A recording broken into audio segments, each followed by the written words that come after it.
All right. Okay, it being 7 o'clock on August the 10th, 2021, I'd like to call to order the Bellingham Board of Health meeting. I'm Kelly McGovern, the chair. Vincent Forty Jr. is our member. Bruce Wilson is our health agent. Tina Griffin is our minutes clerk. Is Robbie on too? No. Not yet. Okay, so that's who's in attendance. Our first order of business is to review the minutes from July 20th and review the tasks within those minutes.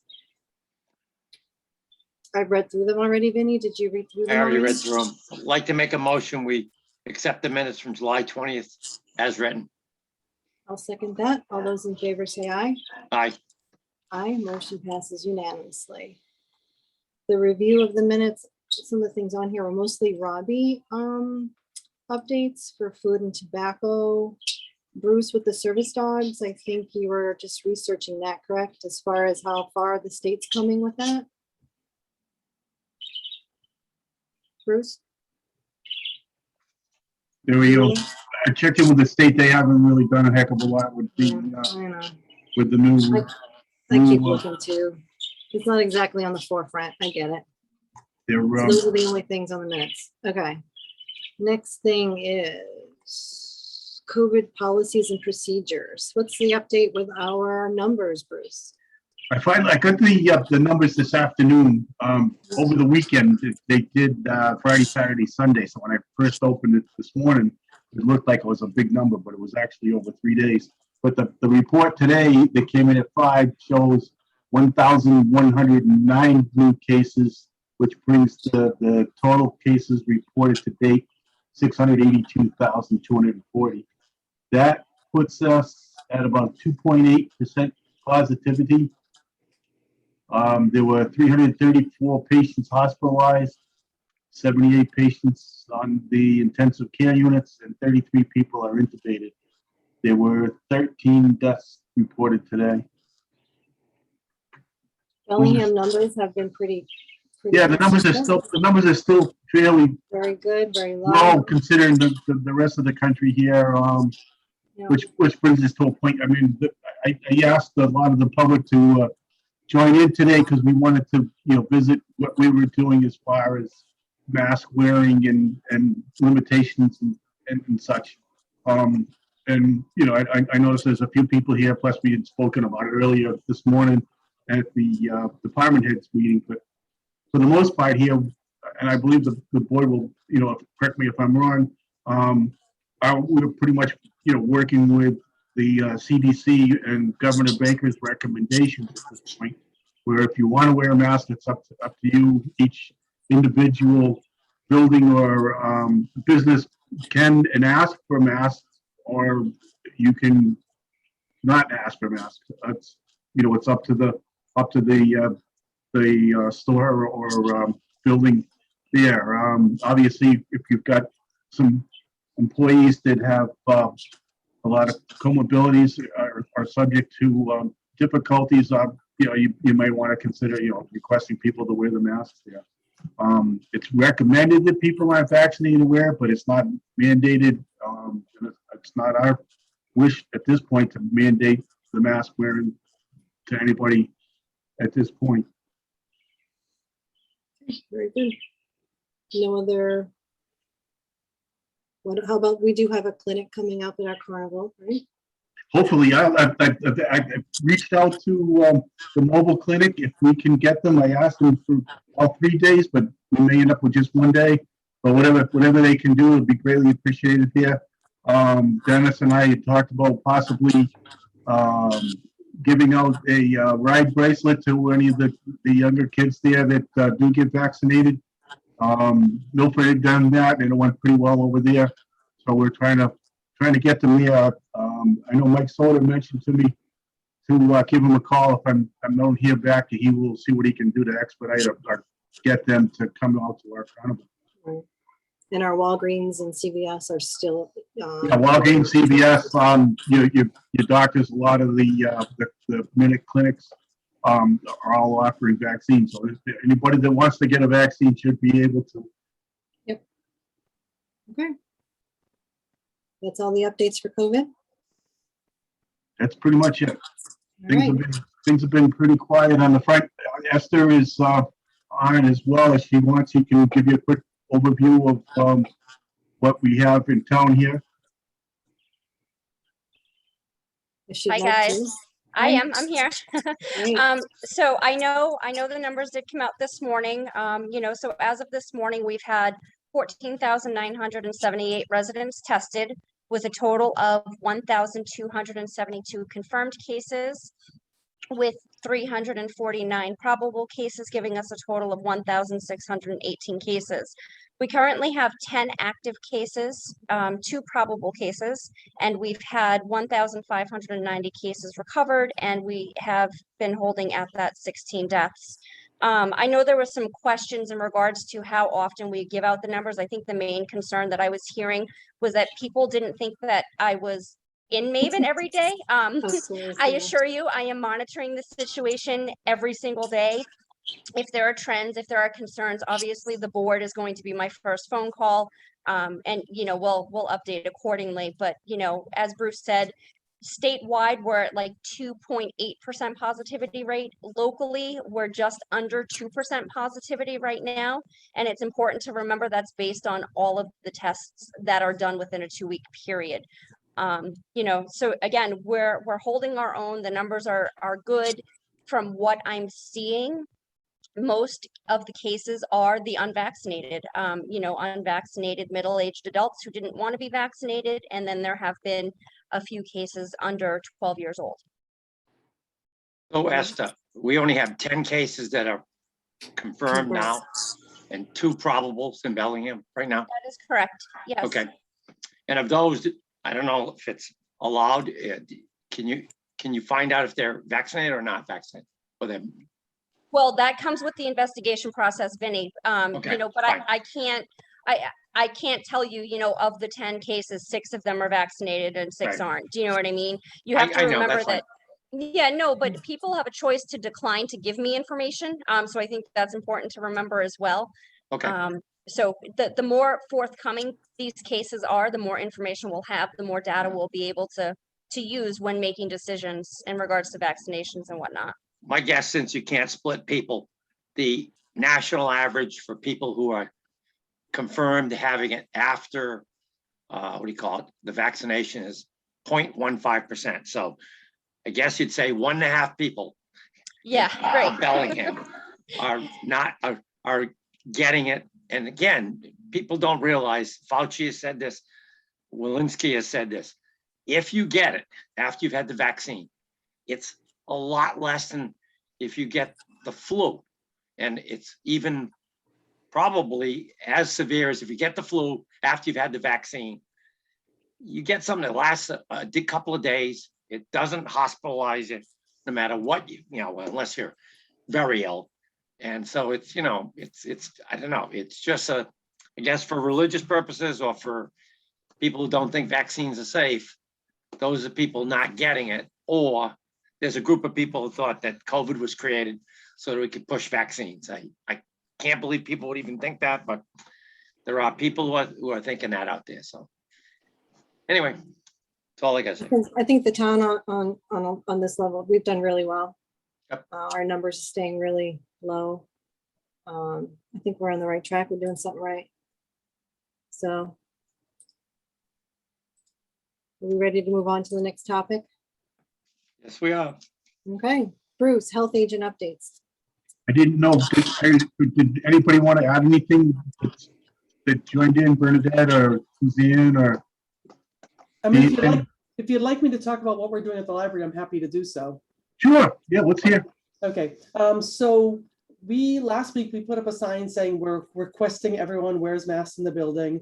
We're providing them, but we're not calling out people that choose not to. I think we have a few more people that are wearing them. I think that's everywhere. You see more people wearing masks. And we are looking at what we're going to do for the fall for when school starts. We do plan on resuming the after-school programming at the library. And what we are going to do our trustees are meeting on Thursday to formally vote on this, but my recommendation to them is that we follow for the kids that come to the library after school, whatever mask policy the school comes up with. So if the schools require certain age kids to wear it, we're gonna do the same, because then they'll have some consistency between what they're seeing at school and what they're seeing in the library after school. So that's what we're planning on. I know that's a great idea. I mean, Peter was on earlier, and then as we all know, things could change overnight with whatever the school departments do, or the Right. CDC. So we can just move with whatever the schools do, we will copy it. So if the teachers have to wear them, our people that are running programs will wear them. If school, if the kids in a certain age group have to, we'll follow whatever, and still recommend them for everybody. You know, we're not going to change our recommendation policy, but we'll follow the requirements based on what the schools do. And what, and there may be other, hopefully things won't get worse and we won't have to have other mandates, but if they do come down, obviously we'll do whatever's required. So Bernadette, you basically, if you have the thing saying masks are requested, Yeah. you have them there, or? Yes, Okay. yeah, we have a table right in the entryway Okay. asking people to, Any, how do I say it, pushback to people saying, no, I don't. well, we're not requiring, so if they walk by We're the not table. requiring, okay. Yeah, if they That's walk fine. by the table and they don't take one, we're That's not saying Okay. anything. That's But good. we're trying to provide them to, and most of my staff is wearing it, so we're trying to model the behavior that we'd like to see. That's kind of what we've come up with. Okay. Anybody else? Thank you. Thank you, Brenda. All right, I guess we can move on, guys. It's been pretty quiet for the last few weeks here. Not a lot of complaints that have come in. The complaints that did come in have been handled. The couple of housing I had, the landlords were able to get the work repaired and back on track, so that the tenants are happy. So I guess we're all moving forward there. I've been to a lot of the different parking lots and stuff, usually in the spring and stuff like that. You see a lot of debris that's blowing around and stuff, and actually they're all in pretty good shape here. The cleanup crews have been doing a wonderful job, especially our Stop and Shop crew there. Yes. How has the apartments, the Charles and the Oakwoods and I'll give you an update. The Charles has a brand new management person there. I know of from previous projects and stuff that I had worked with her. She's pretty thorough. She lives in North Smithfield, so she's close and can get to an emergency situation. She's working closely with the DEP on getting the sewer project off the ground. I don't know if you noticed, if you've been down that end, but the road has been torn up and they've got the lateral over to the private property now, so that they can start that connection and get the sewage treatment plant offline and tied into the sewer here. Right. No more chicken complaints. Oh, we got our rooster taken care of. Thank you very much. So, yeah, no, people. It's funny because they're not aware of it. So I'm going to put something on the Facebook to remind them that they need the animal permit, but chickens, you can't have the roosters. And once they realize we're not supposed to have one, it's difficult because you don't know it's a rooster until it's too late. You've had it a while, and they come attached to it. All right. Okay, Vinny, you're in charge of bills. Okay. Okay, I'd like to make a motion. We pay David Brown and Dos Santos 2 Deerfield Lane, $7,000 for septic system. Betterment. Probably a deposit because it's 7,000 for. Okay, I'll second that. All those in favor say aye. Aye. Motion passes unanimously. Okay, I'm taking a minute to sign her off. Okay. Okay, I'd like to make a motion to pay David Brown and Dennis Fuentes, 118 Yvonne Road, $9,200 for septic repair. I'll second that. All those in favor say aye. Aye. Aye. Motion passes unanimously.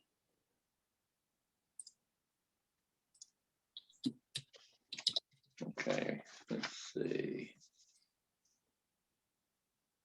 Okay, I guess we have a discussion on the estimate for 118 Yvonne Yeah, Road. I just included one of the estimates. Okay. They did hire Dave Brown to put that in, but I just put it in there just so you can see that the guy did get, hold on, somebody wants to get in here. Okay. That, you know, that the people did their due diligence and got, you know, a couple estimates before they hired Dave. I have Okay, a quick question for you. Fuentes. Vinny, you would know. This is the Yeah. investor, isn't it? yeah, but this is his mother's house. He owns it in a trust. So it's Mary Beth. She lives there. Okay, I just want to make sure it wasn't Yeah. an investment property. Very good. Thank you. Okay. We have plans to review, You have, We have another one there. no, plan rather, right? One plan. Well, Colonial Engineering bill. Is there one for Colonial Engineering? Oh, yeah, hold on. Guess that's clipped in here somewhere.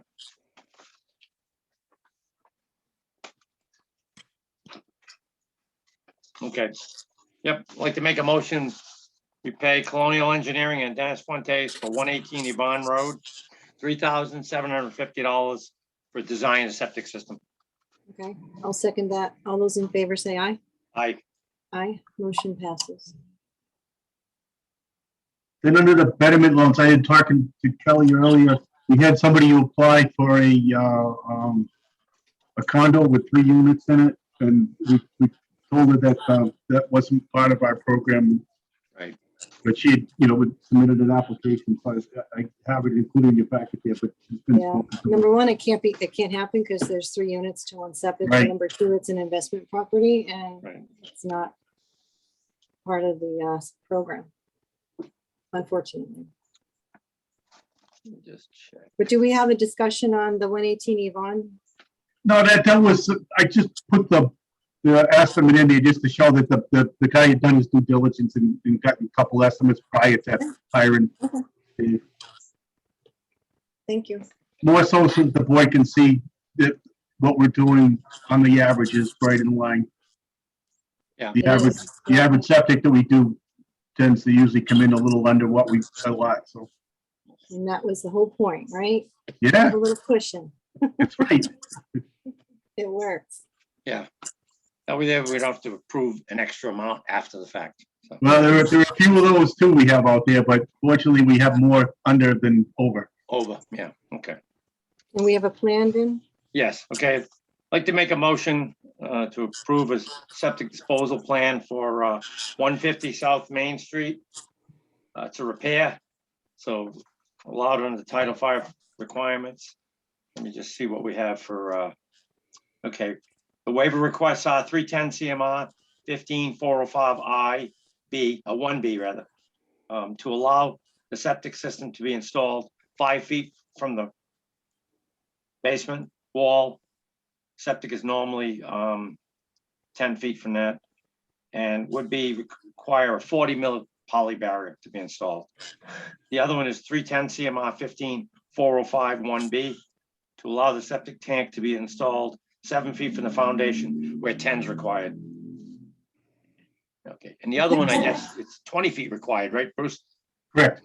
Okay, it said 10 here, but that's okay, that's Yeah, fine. there's two buildings, therefore two different, there's one Okay. garage Got it. slab and then one's the actual house. Okay, Very tight quarters. I'm surprised we were able to get something to fit in there. those are the local upgrade approvals requested for 150 South Main Street. Okay, I'll second that. All those in favor, say aye. Aye. Aye. Motion passes unanimously. Okay. Tina, can you put on the agenda for next time that we invite Mary to go over some things, and we need to invite Robbie as well. Absolutely. Thank you. Yep. Anything else before we finish our agenda? Do we have anything else here?